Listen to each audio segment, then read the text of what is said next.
Nemo prudens punit kuya peccatum esset ne peccatur. Tiada manusia dihukum karena telah melakukan kejahatan, namun manusia itu dihukum agar tidak ada lagi kejahatannya. Kembali pada mosi perdebatan kita kali ini, yakni Dewan ini sepakat untuk mencabut hak politik koruptor pejabat publik seumur hidup. Assalamualaikum warahmatullahi wabarakatuh. Salam sejahtera bagi kita semua. Om Swastiastu, salam kebajikan, nami budaya. Dewan juri yang mulia, para penegak konstitusi serta rekan debat yang saya banggakan, perkenalkan saya Faya Saparina selaku pembicara pertama dari tim RA Kartini. Pencabutan hak politik koruptor adalah langkah progresif dalam memutus mata rantai korupsi di Indonesia. Pencabutan hak politik merupakan sanksi pidana tambahan bagi pelaku tindak pidana korupsi sebagaimana diatur dalam pasal 10 Kitab Undang-Undang Hukum Pidana atau yang kita sebut KUHP. Salah satu tujuan hukum adalah untuk menegakkan keadilan sebagaimana adagium fiat justitia et fiat mundus, maka sebagai negara yang menggaungkan demokrasi sebagaimana pasal 1 ayat 2 Undang-Undang Dasar Negara Republik Indonesia, kedaulatan berada di tangan rakyat, maka semua haruslah berlandaskan hukum sebagaimana asas legalitas pasal 1 ayat 3 Undang-Undang Dasar Negara Republik Indonesia tahun 1945. Dewan juri yang mulia, korupsi merupakan perbuatan melawan hukum dengan memperkaya diri sendiri atau orang lain dengan menyalahgunakan kewenangan, kesempatan atau sarana yang ada padanya karena jabatan atau kedudukan yang dapat merugikan orang lain atau negara. Sebagaimana termaktub dalam pasal 3 Undang-Undang Nomor 39 Tahun 1999 tentang pemberantasan tindak pidana korupsi. Perbuatan tindak pidana korupsi merupakan kejahatan yang mencoreng hak-hak demokrasi, pengkhianatan terhadap rakyat, sosial dan hak-hak ekonomi masyarakat yang mengakibatkan distorsi di dalam kehidupan berbangsa dan bernegara. Sehingga tindak pidana korupsi tidak dapat lagi digolongkan sebagai kejahatan luar biasa, melainkan telah menjadi kejahatan yang luar biasa. Oleh karena itu, dalam upaya pemberantasannya pun tidak dapat dilakukan secara biasa, tetapi dituntut dengan cara yang luar biasa atau extraordinary enforcement. Diperlukan tindakan-tindakan yang dapat menimbulkan efek jera kepada para pelaku tindak pidana korupsi, namun hak asasi setiap warga negara dijamin di mata hukum sebagaimana asas equality before the law yang dimaksud dalam pasal 27 ayat 1 Undang-Undang Dasar Negara Republik Indonesia tahun 1945. Lex seperdabit remedium, hukum selalu memberikan obat, maka lex nemini in nemini pasit injurium, hukum memberi keadilan kepada setiap orang.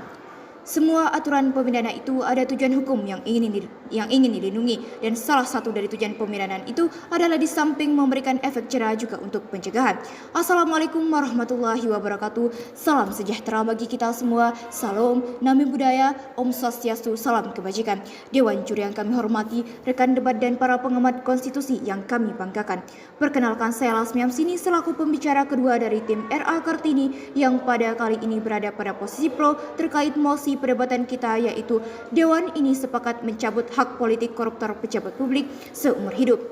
Di dalam negara demokrasi, kebebasan untuk dipilih dan memilih adalah hak fundamental bagi jaminan pelaksanaan hak asasi lainnya, termasuk untuk menyuarakan, memperjuangkan hak-hak lainnya, yaitu pasal 28 Undang-Undang Dasar Negara Republik Indonesia tahun 1945, bahwa lebih lanjut pengaturan mengenai hak politik diatur dalam pasal 43 ayat 1 Undang-Undang Nomor 39 Tahun 1999 tentang hak asasi manusia.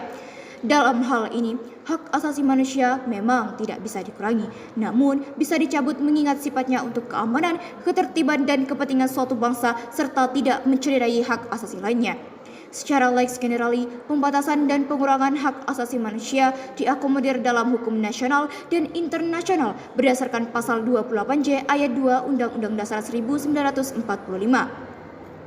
Di mana setiap orang wajib tunduk kepada pembatasan yang ditetapkan oleh undang-undang, dan secara tegas pencabutan hak politik bagi narapidana korupsi tidak bertentangan dengan konstitusi dan hukum positif Indonesia sebagaimana sudah diatur dalam pasal 10 KUHP tentang jenis pemidanaan, karena memang sudah seharusnya hukum tidak melanggar hak asasi orang lain untuk memenuhi hak asasi lainnya.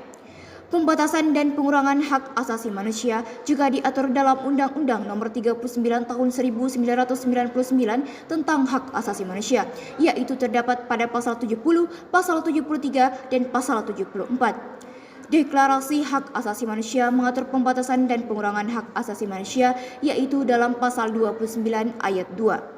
Oleh karena itu, hak asasi seseorang dapat dicabut karena dua hal, yaitu aturan perundang-undangan dan melanggar hak orang lain. Sehingga secara tegas pencabutan hak politik narapidana korupsi tidak melanggar hak asasi manusia, karena justru pelaku tindak pidana korupsi adalah pelanggar hak asasi yang tidak bisa dilindungi dengan dalih perlindungan hak asasi manusia.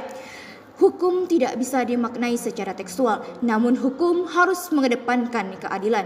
Dewan Juri yang terhormat, bagaimana mungkin orang yang sudah merusak kepercayaan publik diberi lagi jabatan publik? Tidak dapat dibayangkan jika seorang mantan narapidana korupsi kembali menduduki sebuah jabatan dan mengulangi kembali kejahatan yang sama. Maka sungguh besar kerugian negara dan dampaknya terhadap masyarakat, di mana dapat kita lihat dari data tahun sebelumnya. Indonesia Corruption Watch mencatat ada 533 penindak kasus korupsi yang dilakukan aparat penegak hukum sepanjang tahun 2021. Dari seluruh kasus tersebut, total kerugian negara sebesar 29,438 triliun rupiah. Oleh karena itu, agar efektif dan berefek jera, diperlukan instrumen hukum tambahan agar mekanisme pencabutan hak politik terhadap koruptor tetap selaras dengan hak asasi manusia dan menjadi gerakan hukum progresif dalam pemberantasan korupsi. Maka, Dewan Juri yang terhormat, seharusnya pencabutan hak untuk dipilih dalam jabatan publik diberlakukan seumur hidup tanpa adanya batasan waktu, agar memberikan daya pencegahan terhadap pelaku yang sama dan orang-orang yang hendak melakukan perbuatan tindak pidana korupsi, serta agar koruptor tidak dapat mencederai kembali hak asasi masyarakat. Maka perlu dilakukannya judicial review pasal 38 KUHP dikarenakan masih adanya kekaburan norma. Dewan Juri yang saya hormati, seharusnya pemerintah lebih berfokus untuk mereformasi hukum dan merekonstruksikan sistem hukum demi menegakkan hukum dan menghilangkan remisi khusus bagi narapidana korupsi. Sehingga secara tegas, lugas dan mantap bahwasanya kami tetap konsisten dengan adanya mosi perdebatan kita yang juga bisa menjadi solusi pemberantasan korupsi dalam bangsa ini, yaitu Dewan ini sepakat untuk mencabut hak politik koruptor pejabat publik seumur hidup. Terima kasih. Cogitationis penum nemo patitur. Seseorang tidak dapat dihukum karena apa yang dipikirkannya. Beratnya pidana tidak boleh melampaui suatu pembalasan yang adil serta mempunyai pengaruh, yaitu perbaikan sesuatu yang rusak dalam masyarakat. Assalamualaikum warahmatullahi wabarakatuh. Salam sejahtera bagi kita semua. Om Swastiastu, salam kebajikan, salam name budaya. Dewan Juri yang saya hormati, penegak konstitusi dan rekan debat yang saya banggakan. Perkenalkan, nama saya Wazinatul Firda selaku pembicara ketiga dari tim RA Kartini berlaku sebagai kontradiksi. Kembali lagi pada mosi kita kali ini, Dewan ini sepakat untuk mencabut hak politik koruptor pejabat publik seumur hidup. Hak politik warga negara dalam pemilihan umum, yakni hak untuk memilih dan dipilih, merupakan hak fundamental yang telah dijamin dalam Undang-Undang Dasar Negara Republik Indonesia tahun 1945. Hal itu sebagaimana ditegaskan dalam pasal 28D ayat 3 Undang-Undang Dasar 1945, yaitu bahwa setiap warga negara berhak memperoleh kesempatan yang sama dalam pemerintahan. Hak untuk memilih dan dipilih atau hak turut serta dalam pemerintahan juga dinyatakan dalam International Covenant on Civil and Political Rights atau Covenant Internasional tentang hak-hak sipil dan politik tahun 1996 yang kemudian disahkan oleh Indonesia melalui Undang-Undang Nomor 12 tahun 2005 dalam pasal 25. Pencabutan hak politik untuk memilih dan dipilih dalam jabatan publik terkait pembatasan dan pengurangan hak tidak diatur secara khusus di dalam Undang-Undang Dasar 1945, Undang-Undang Nomor 12 tahun 2005, Undang-Undang Nomor 39 tahun 1999, serta di dalam Deklarasi Universal Hak Asasi Manusia. Dewan Juri yang saya hormati, pencabutan hak politik seumur hidup terhadap koruptor tentu mencederai asas equality before the law, kesetaraan di mata hukum sebagaimana amanat konstitusi pasal 27 ayat 1 Undang-Undang Dasar Negara Republik Indonesia tahun 1945. Pencabutan hak politik bagi narapidana korupsi sangat kontradiksi dengan konstitusi dan hak asasi manusia, di mana secara jelas konstitusi mengakomodir hak asasi setiap warga negaranya. Secara lex superior diatur dalam pasal 28 di ayat 1 yang menyatakan bahwa setiap orang berhak atas pengakuan, jaminan, perlindungan, dan kepastian hukum yang adil serta perlakuan yang sama di hadapan hukum. Secara ekstensif, makna setiap orang adalah seluruh warga negara Indonesia tanpa memandang suku, ras, agama, pekerjaan, bahkan tak terkecuali narapidana korupsi. Sehingga kami meyakini keadilan tidak hanya menyangkut kesetaraan di depan hukum, tetapi juga keadilan untuk memperoleh kesempatan pendidikan, pekerjaan, informasi, dan kesejahteraan. Sebagaimana pasal 27 ayat 2 Undang-Undang Dasar 1945, secara lex spesialis hak warga negara diatur dan dijamin dalam Undang-Undang Nomor 39 Tahun 1999 tentang hak asasi manusia. Pencabutan hak politik seumur hidup akan mengancam demokrasi, kebebasan berekspresi dan berpendapat karena mencabut hak asasi orang-orang yang melakukan tindak pidana adalah langkah yang tepat, padahal hal tersebut jelas kontradiksi dengan konstitusi. Dewan Juri yang mulia, kita kembali lagi kepada permasalahan korupsinya. Dari tahun 2013 sampai sekarang ada 26 orang yang dicabut hak politiknya, yang artinya terus berjalan. Produk pabrik korupsinya terus berjalan. Padahal ancaman hukumannya sudah tinggi, bahkan ada yang paling tinggi, yaitu ancaman hukuman mati. Tetapi korupsi tetap berjalan. Jadi terlihat jelas bahwa orang tidak pernah takut dengan hukuman. Apa sebenarnya yang salah? Seharusnya yang perlu dilakukan oleh pemerintah adalah bukan berfokus kepada pencabutan hak politik, bukan berfokus kepada parsial hukumannya atau pada pelaksanaan hukumannya, namun lebih berfokus untuk mereformasi hukum dan merekonstruksi sistem hukum demi menegakkan hukum. Salah satunya adalah pola rekrutmen yang tidak mendukung mantan koruptor masuk ke dalam parlemen. Contoh lain juga adalah banyaknya remisi terhadap narapidana korupsi seolah bukan memberikan efek jerah. Contoh kasus saja mantan jaksa penuntut umum Pinangki terbukti bersalah melakukan 3 tindak pidana dalam kasus korupsi pengurusan fatwa di Mahkamah Agung, suap hingga kasus pencucian uang. Dikutip dari Kompas.com tanggal 7 Juli 2021, jaksa Pinangki dipunis 10 tahun penjara dan denda 500 juta rupiah. Namun telah dilakukan banding sehingga hukumannya mendapatkan diskon hingga 60%, yang awalnya pidana 10 tahun menjadi 4 tahun penjara dengan pertimbangan berkelakuan baik dan seorang ibu. Membeli baju saja di mall tidak sampai diskon 60%. Betapa murahnya rasa keadilan di negara ini. Maka pemberian hukuman tambahan bagi narapidana korupsi bukanlah solusi dalam penanggulangan korupsi di Indonesia. Yang terpenting adalah supremasi dan penegakan hukumnya yang perlu menjadi atensi pemerintah. Korupsi itu kejahatan yang luar biasa, maka dari itu harus ada sistem yang luar biasa, mulai dari pola rekrutmen, lalu pemberatan, hukuman yang harus dilakukan dengan konsisten. Di pengadilan, hukuman-hukuman para koruptor ini jauh dari ancamannya. Itulah mengapa sekarang korupsi tergradasi menjadi pidana biasa.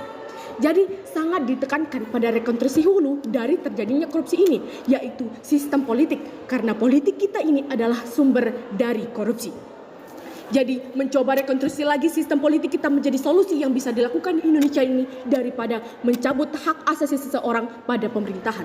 Dan dengan ini saya berbicara dengan tajam dan jelas bahwa saya menolak mosi kali ini mencabut hak politik pejabat koruptor seumur hidup.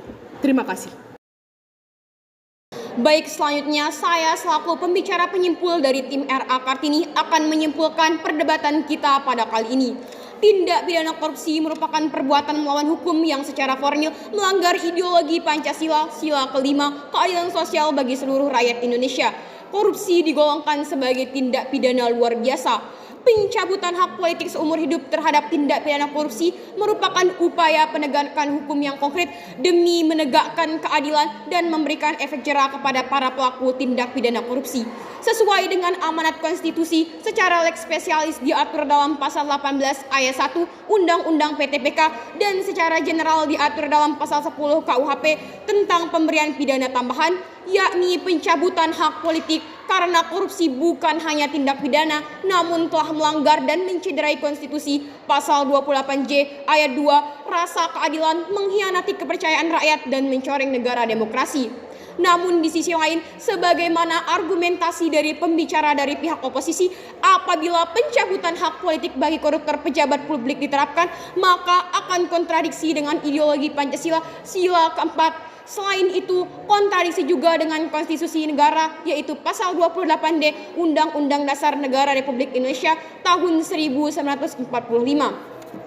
Jika memang pencabutan hak korupsi dijadikan sebagai tolak ukur pemberian efek jera dan menghentikan keran-keran korupsi, maka marilah kita bercermin dari tahun 2013 hingga saat ini terdapat 26 orang yang telah dicabut hak politiknya namun saat ini belum memberikan efek jera. Seharusnya yang perlu dilakukan oleh pemerintah adalah bukan berfokus kepada pencabutan hak politik, namun lebih berfokus untuk mereformasi hukum, penemuan hukum, perbaikan lembaga dan mekanisme persyaratan pemilu, dan merekonstruksi sistem hukum demi menegakkan hukum. Fiat Justitia et Fiat Mundus, hukum harus berdiri tegak meski dunia harus binasa. Sekian, terima kasih.